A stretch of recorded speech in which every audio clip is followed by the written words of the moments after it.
नमस्कार, भारत की बात में आपका स्वागत है। मैं हूं रोहित सिंह सावल, भारत का हूं, भारत की बात करता हूं। लोकसभा चुनाव के ऐलान में अब सिर्फ 18 दिन बचे हैं और 80 सीटों वाला उत्तर प्रदेश एक बार फिर सियासी चर्चा के केंद्र में है। वजह है समाजवादी पार्टी और कांग्रेस का गठबंधन, जिसकी गाड़ी गतिरोध पर अटक गई है। जी हां, हालात इशारा कर रहे हैं कि ये दोनों पार्टियां यहां से अलग अलग राह पकड़ सकती हैं, यानी किसी भी वक्त कांग्रेस और समाजवादी पार्टी का गठबंधन टूटने का औपचारिक ऐलान भी हो सकता है। हालांकि फिलहाल दोनों ही पार्टियां जो भी कह रही हैं, बेहद संभल कर कह रही हैं। कांग्रेस और समाजवादी पार्टी का गठबंधन टूट गया है, बातचीत रुक गया टूटा नहीं है, बातचीत चल रही है, अंतिम रूप दिया जा रहा है। अखिलेश जी ने कहा है, राम गोपाल यादव जी ने बार बार कहा है कि हम इंडिया गठबंधन को मजबूत करेंगे और इंडिया गठबंधन में ही हम ये उत्तर प्रदेश के चुनाव लड़ेंगे। 100% हमें पूरा विश्वास है कि ये गठबंधन सफल तरीके से हम अंतिम रूप दे पाएंगे। कांग्रेस से गठबंधन होने की लगातार वरिष्ठ नेता बात कर रहे हैं और अगर गठबंधन होता है तो आप सबको सीटों को लेकर कांग्रेस और समाजवादी पार्टी के बीच खींचतान की बात तो जगजाहिर है। गठबंधन में पड़ी गांठ के पीछे इसी को सबसे बड़ी वजह भी बताया जा रहा है। लेकिन सवाल यह है कि आखिरकार ये नौबत क्यों आई? क्या इसके लिए राहुल गांधी जिम्मेदार है? क्या इसके लिए अखिलेश यादव जिम्मेदार है कि आज गठबंधन में गतिरोध आ गया है, या फिर वजह कुछ और है? जवाब तक पहुंचने के लिए थोड़ा पीछे, यानी जनवरी के महीने में लौटना होगा। मध्य प्रदेश चुनाव के बीच रिश्तों में जो खटास आई थी, उसे भूलकर अब तक कांग्रेस और समाजवादी पार्टी आगे बढ़ चुकी थी।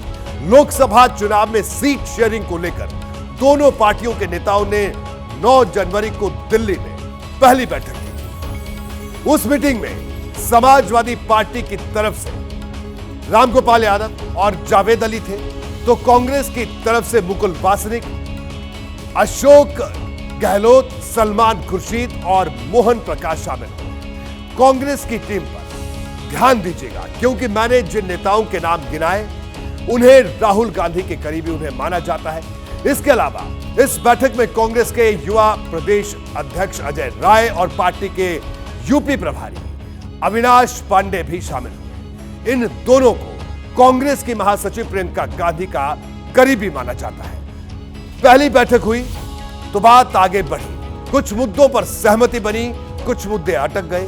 कुछ सीटों पर सहमति बनी, कुछ सीटों पर पेंच फंसा, जिन्हें सुलझाने के लिए कांग्रेस और समाजवादी पार्टी के नेताओं के बीच करीब आधा दर्जन बैठक हुई। हालांकि बाद की बैठकों में एक फर्क दिखाई देने लगा। शुरू की बैठकों को राहुल के करीबी माने जाने वाले कांग्रेस के सीनियर नेताओं ने लीड किया, लेकिन बाद में सीन बदल गया। मुकुल वासनिक, अशोक गहलोत, सलमान खुर्शीद और मोहन प्रकाश जैसे नेताओं के हाथ से बातचीत चली गई और प्रियंका के करीबी अजय राय और अविनाश पांडे के हाथों में आती चली गई। और बताया जाता है कि इसी के बाद सीट शेयरिंग वाली बातचीत भी पटरी से उतरती चली गई। मेरे पास इस वक्त कांग्रेस और समाजवादी पार्टी के बीच सीटों के पेंच से जुड़ी एक बहुत बड़ी खबर है। कांग्रेस ने समाजवादी पार्टी का प्रस्ताव ठुकरा दिया है। कांग्रेस ने कहा है कि 17 सीट का प्रस्ताव मंजूर नहीं है। कांग्रेस ने रात 12 बजे फोन करके प्रस्ताव को ठुकराया, यानी पिछले कल रात 12 बजे। कांग्रेस ने कहा सीटों पर अजय राय और अविनाश पांडे बात करेंगे। सीट फाइनल होने के बाद ही राहुल गांधी से बात हो सकेगी। कांग्रेस मुरादाबाद, अमरोहा, बिजनौर और देवरिया सीट पर अड़ी है और इसी के साथ कांग्रेस और सपा का गठबंधन टूटने की कगार पर। सिर्फ औपचारिक ऐलान बाकी है। अभिषेक उपाध्याय हमारे साथ जुड़े। अभिषेक, ये बड़ी खबर जो आपने आज दी है कि बातचीत किस तरह से, एक तरह से यह कहा जाए कि औपचारिक ऐलान बाकी है, नौबत यहां तक आ गई है। अभिषेक। बिल्कुल रोहित, देखिए अभी तक की कहानी यही है कि ये बातचीत टूट चुकी है रोहित, क्योंकि ये एकदम क्लियर है। जो आप बात कह रहे थे वो सच्चाई है। जो 17 सीट का जो प्रपोजल है, समाजवादी पार्टी का कहना है कि इसमें और कोई संशोधन नहीं हो सकता, जबकि कांग्रेस की स्थिति ये है कि वो बिजनौर से लेकर देवरिया तक कानपुर तक। और एक मैं आपको इंपॉर्टेंट चीज और बताने जा रहा हूं रोहित, अभी जो डिक्लेयर की है 5 सीटें, उसमें एक बनारस की सीट भी है। हमारे सोर्सेज ये कहते हैं कि बनारस के लिए भी अजय राय जो कांग्रेस के अध्यक्ष हैं, उनके लिए पिच किया जा रहा था कांग्रेस की ओर से कि वो वहां से उनको दिया जाए। वो वहां से पहले भी पीएम मोदी के खिलाफ लड़ चुके हैं, तो वो सीट समाजवादी पार्टी ने डिक्लेयर कर दी है। तो कुल मिलाकर के ये गठबंधन टूट चुका है और अब ये रिवाइव तभी होगा जब समाजवादी पार्टी के ऑफर को कांग्रेस एक्सेप्ट करके कांग्रेस पहल करती है। अब अगर कांग्रेस पहल करती है तभी कुछ हो सकता है, वरना ये कहानी खत्म हो चुकी है। रोहित। बिल्कुल अभिषेक, बहुत बड़ी खबर कि अगर कांग्रेस की पहल हो सकती है तब रिवाइवल के आसार हैं, अन्यथा यह कहा जाए कि औपचारिक ऐलान बाकी है इस गठबंधन के टूटने का। राजनीति में हर बात न कही जाती है न लिखी जाती है। जो समझदार होते हैं वो 2 लाइनों के बीच छिपी बात पढ़ लेते हैं और समझ लेते हैं। ऐसे ही समझदारों का दावा है कि राहुल गांधी तो अखिलेश यादव की पार्टी से गठबंधन चाहते थे, लेकिन प्रियंका गांधी की टीम इसके पक्ष में नहीं थी। नतीजा सामने है, बातचीत बिखराव की तरफ बढ़ चुकी है। सवाल है कि सीटों पर पेच क्यों फंसा। यह आपको कांग्रेस की डिमांड और समाजवादी पार्टी के प्रस्ताव से समझना होगा, उससे तस्वीर काफी हद तक साफ हो जाएगी। मैंने पहले ही बता दिया कि समाजवादी पार्टी कांग्रेस को 17 सीट देने को तैयार है, लेकिन कांग्रेस 22 सीट से कम पर उम्मीदवार उतारने को तैयार नहीं है। कांग्रेस की लिस्ट में अमेठी और रायबरेली भी शामिल है। कांग्रेस जिन सीटों पर दावा कर रही है वो आप स्क्रीन पर देख भी सकते हैं। यह कांग्रेस की वही डिमांड लिस्ट है जिस पर समाजवादी पार्टी ने उसे पूरी तैयारी के साथ घेरा है। समाजवादी पार्टी ने अमेठी और रायबरेली को छोड़कर बाकी बची 20 सीटों की लिस्ट बनाई, जिसमें से 2012 के विधानसभा चुनाव, 2014 और 19 के लोकसभा चुनाव और उसके साथ ही 2022 के विधानसभा चुनाव में दोनों पार्टियों को मिले वोट के आंकड़े दर्ज किए और वो लिस्ट कांग्रेस को भेज दी। इनमें से कई सीटें ऐसी हैं जहां समाजवादी पार्टी के कैंडिडेट को कांग्रेस के उम्मीदवार से कई गुना ज्यादा वोट मिले।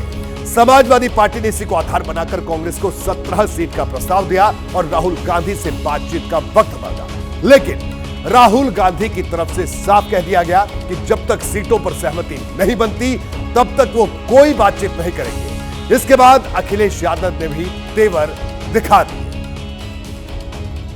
अभी बातचीत चल रही है, कई दौर में बातचीत हो चुकी है, कई सूचियां उधर से आई, सूची इधर से भी गई। जिस समय सीटों का बंटवारा हो जाएगा समाजवादी पार्टी उनके न्याय तर्क में शामिल हो जाएगी। रायबरेली में अखिलेश जी शामिल नहीं हो रहे हैं, इसी वजह से ये अभी और 4 दिन बाकी हैं। हमारे राजनीति में 3-4 दिन बहुत लंबा समय होता है। बिल्कुल, राजनीति में 3-4 दिन लंबा समय होता है, लेकिन कांग्रेस और सपा के बीच गठबंधन को लेकर यह समय और ज्यादा लंबा हो रहा है।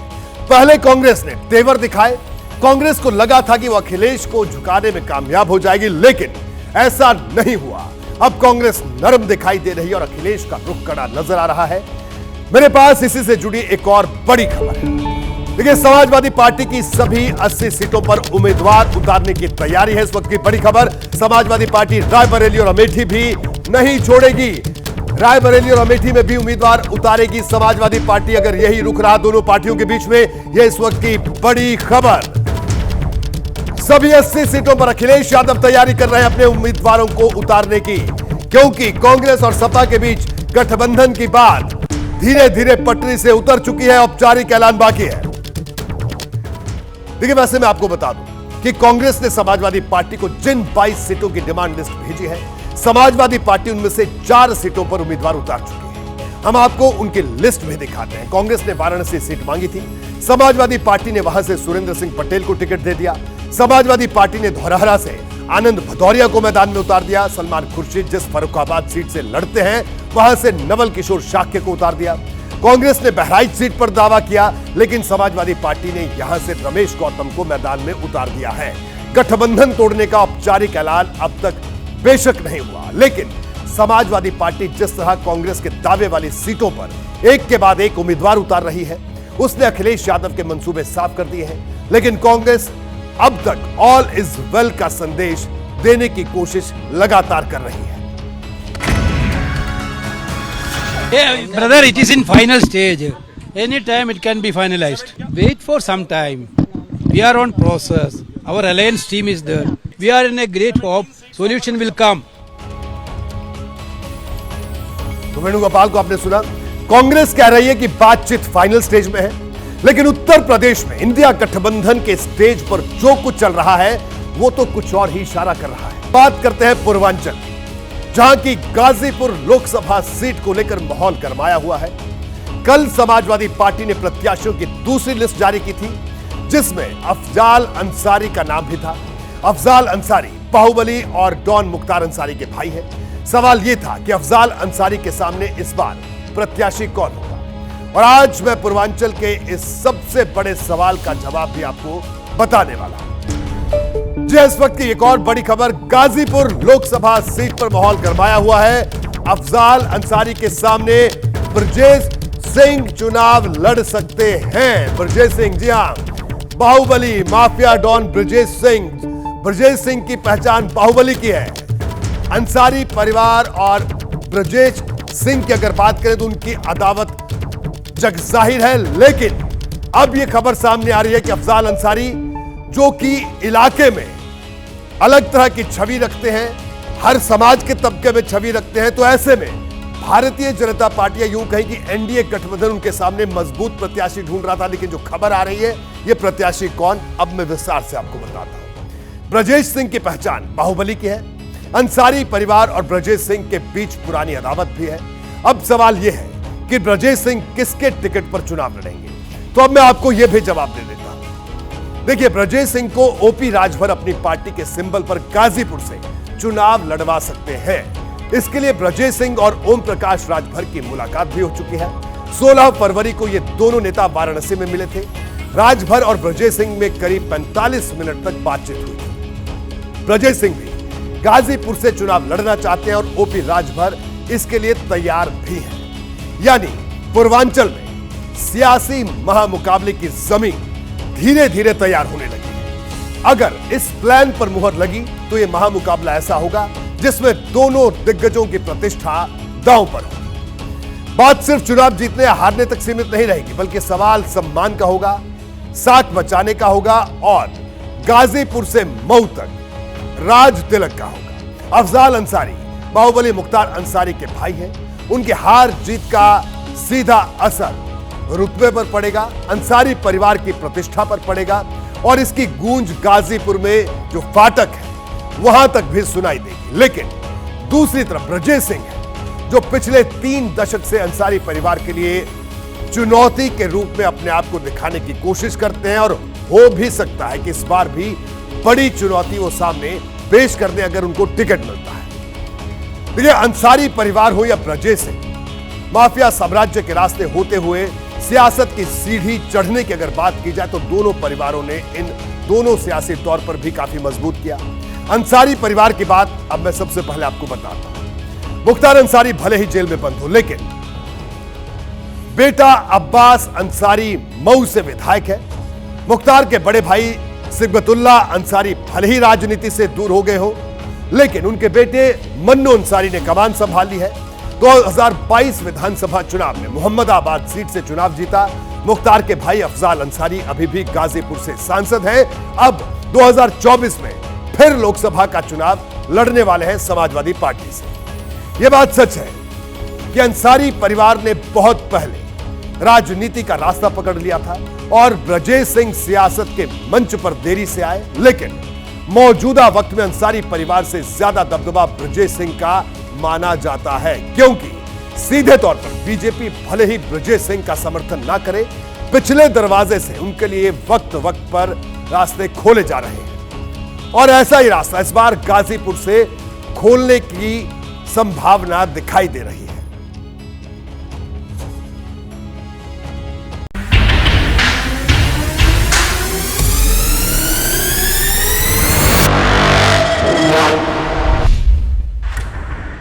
पूर्वांचल के जिन 2 परिवारों का अब तक वर्चस्व और रसूख की जमीन पर आमना सामना होता है, क्या इस बार ये दोनों परिवार वोट की कसौटी पर आमने सामने होंगे? अफजाल अंसारी यानी बाहुबली और डॉन मुख्तार अंसारी के भाई और दूसरी तरफ बाहुबली ब्रजेश सिंह। पूर्वांचल में मुख्तार अंसारी और ब्रजेश सिंह की अदावत का किस्सा बहुत पुराना है। आज भी ये दोनों एक दूसरे के कट्टर दुश्मन माने जाते हैं।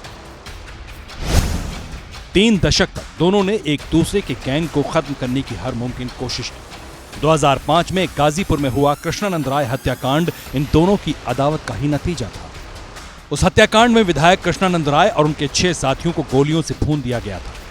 इसी हत्याकांड के बाद मुख्तार अंसारी पर गैंगस्टर एक्ट के तहत केस दर्ज हुआ था और कुछ समय पहले गाजीपुर एमपी एमएलए कोर्ट ने मुख्तार को दोषी करार दिया। 16 साल बाद मुख्तार अंसारी को 10 साल की सजा भी हुई। मुख्तार और ब्रजेश के समर्थक जब भी आमने सामने होते थे, गाजीपुर से मऊ तक गोलियों की आवाज सुनाई देती थी, लाशें गिरती थी। लेकिन अब वक्त बदल चुका है। जो मुकाबला 2 दशक तक बंदूक से होता रहा, वो मुकाबला अब वोट से होने वाला है। ताजा मुलाकात ब्रजेश सिंह से हुई तो उसमें क्या चर्चा हुई तो बता दीजिए। अब नेता जुटेगा एक जगह तो धान की रोपाई या गेहूं की कटाई के बाद थोड़ा करता है। राजनीति की न बात होती है। टिकट देना तय करना दिल्ली नेतृत्व का काम है। वो पार्टी का टिकट तो आप ही तय करेंगे? नहीं, हम नहीं तय करेंगे ना। कुछ चीजें हैं कि कंप्रोमाइज करना पड़ता है। तो ब्रजेश सिंह किसके होंगे, आपके उनके? अब भाजपा तय करेगी किसके होंगे। अफजाल अंसारी 2009 के लोकसभा चुनाव में गाजीपुर से सांसद बने थे। तब बीएसपी ने उन्हें टिकट दिया था। बीजेपी के मनोज सिन्हा को हराया था। लेकिन इस बार समाजवादी पार्टी ने अफजाल अंसारी को गाजीपुर से टिकट देकर बीजेपी की परेशानी बढ़ा दी है। अफजाल कहते हैं, विरोधी प्रत्याशी कोई भी हो, गाजीपुर की जनता उन्हें ही जिताएगी। आप हमको किस श्रेणी में रखते हैं ये बता लीजिए। हम सड़क पर घूमते हुए आपको मिलते हैं।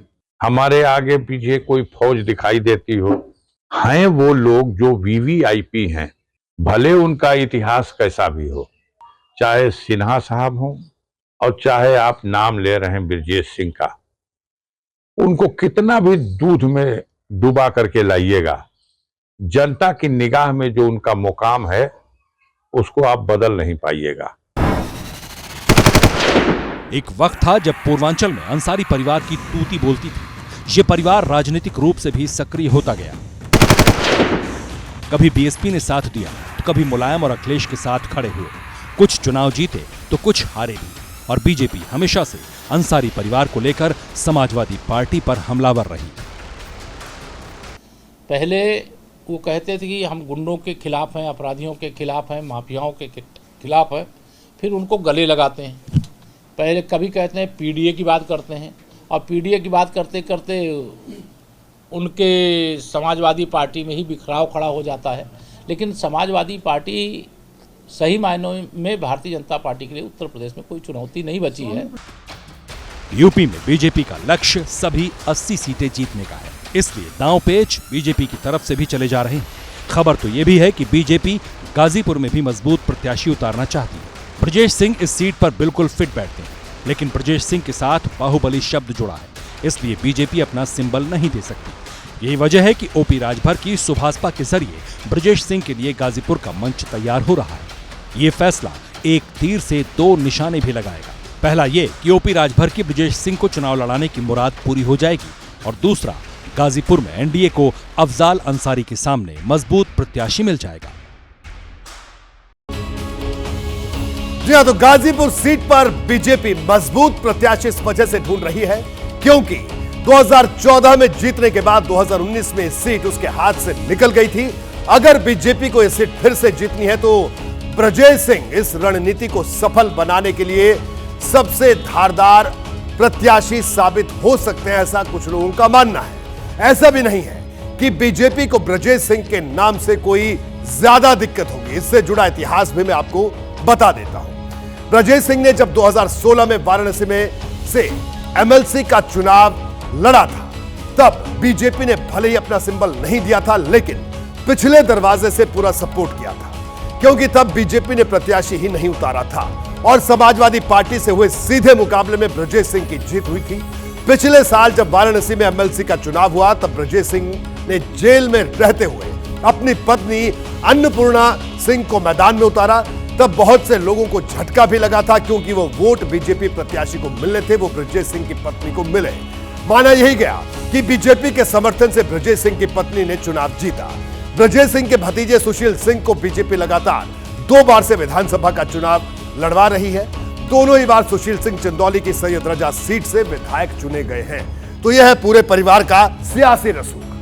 देखिए, सियासत में सबको एक दूसरे की जरूरत पड़ती है, लेकिन अखिलेश यादव को अगर अफजाल अंसारी की जरूरत पड़ रही है तो बीजेपी को भी ब्रजेश सिंह की जरूरत है। और इस बात में कोई दो राय नहीं कि अगर ये दोनों चुनावी मैदान में आमने सामने खड़े होते हैं तो गाजीपुर लोकसभा सीट देश की सबसे हॉट सीटों में टॉप पर रहेगी। आज उत्तर प्रदेश की राजधानी लखनऊ से सियासत की बेहद दिलचस्प तस्वीर सामने आई। यह तस्वीर ऐसी थी कि कई लोग इसे देखकर ही हैरान हो गए। दरअसल समाजवादी पार्टी के अध्यक्ष नरेश उत्तम पटेल राजा भैया से मिलने उनके घर पहुंच गए। मुझे पता चला कि अखिलेश यादव ने नरेश उत्तम पटेल को राजा भैया से मिलने के लिए भेजा था।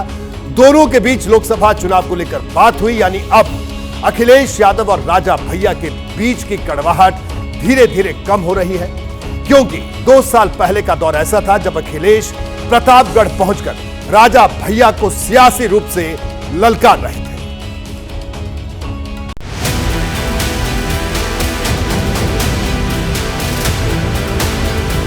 कुंडा के लोग कुंडी लगा दोगे कि नहीं लगा दोगे? यहाँ पर जो लगातार जीत रहे हैं उनके लिए कुंडी लगाओगे कि नहीं लगाओगे? विधानसभा चुनाव के दौरान जिस राजा भैया के गढ़ में अखिलेश यादव कुंडी लगाने निकले थे, अब लोकसभा चुनाव से पहले उनके ही दरवाजे की कुंडी खटखटा रहे हैं। समाजवादी पार्टी के यूपी अध्यक्ष नरेश उत्तम पटेल अखिलेश यादव के दूत बनकर राजा भैया के घर पहुंचे। वक्त दोपहर का था तो राजा भैया ने भी पूरे सम्मान के साथ नरेश उत्तम पटेल को लंच कराया। लंच के साथ साथ लोकसभा चुनाव पर भी बात हुई। खबर आई यूपी की 5 सीटों पर गठबंधन का प्रस्ताव राजा भैया के घर तक पहुंच गया है। समाजवादी पार्टी और राजा भैया की जनसत्ता दल लोकतांत्रिक के बीच 5 सीटों पर बात चल रही है। इनमें सबसे पहली सीट प्रतापगढ़ की है, जहां की 2 विधानसभा सीट पर राजा भैया की पार्टी के विधायक हैं। इसके अलावा सुल्तानपुर लोकसभा सीट भी राजा भैया के खाते में दी जा सकती है। कौशाम्बी सीट को लेकर भी दोनों पार्टियों में चर्चा है, जबकि बुंदेलखंड की 2 ऐसी सीटें हैं जहां समझौता हो सकता है। राजनीति में कब कौन अपना हो जाए और कौन पराया, ये कहा नहीं जा सकता। विधानसभा चुनाव के दौरान अखिलेश यादव और राजा भैया के बीच जबरदस्त सियासी घमासान हुआ था। प्रचार के लिए जब अखिलेश यादव प्रतापगढ़ पहुंचे थे तो राजा भैया को पहचानने से भी इनकार कर दिया था। राजा भैया से इतनी नाराजगी क्यों है आप? ये कौन है? किनका नाम ले रहे हो आप? कौन ले नाम ले रहे हो? ये कौन है? कौन है ये कौन है? लेकिन वो साल दूसरा था, अब साल दूसरा है। वो चुनाव दूसरा था, ये चुनाव दूसरा है। अखिलेश यादव की तरफ से बातचीत की शुरुआत हुई तो राजा भैया की पार्टी भी पुराने गिले शिकवे भूल गई। हम इनकार नहीं कर रहे हैं। समाजवादी पार्टी से हम लोगों को बहुत पुराने संबंध रहे हैं और ऐसा कोई खटास भी हम लोगों के बीच में नहीं है। और कभी राजनीतिक उसमें किसी से इतनी दूरी नहीं होती है। किसी से राजनीति में कभी भी किसी से संबंध हो सकता है। सियासत में समझौते इतनी आसानी से नहीं होते। कुछ दिया जाता है तो कुछ लिया भी जाता है। खबर है कि नरेश उत्तम पटेल ने राजा भैया से राज्यसभा चुनाव में भी समर्थन मांगा है। जयंत चौधरी के अलग होने के बाद यूपी में राज्यसभा की 3री सीट पर पेंच फंसा हुआ है। अगर राजा भैया समाजवादी पार्टी के साथ आते हैं तो सपा को 3री सीट पर बढ़त मिल जाएगी। राजा भैया के साथ साथ बीएसपी विधायक उमाशंकर सिंह भी सपा प्रत्याशी को समर्थन दे सकते हैं। और सूत्र बताते हैं कि कांग्रेस के विधायक ने भी समर्थन के लिए सहमति जता दी है।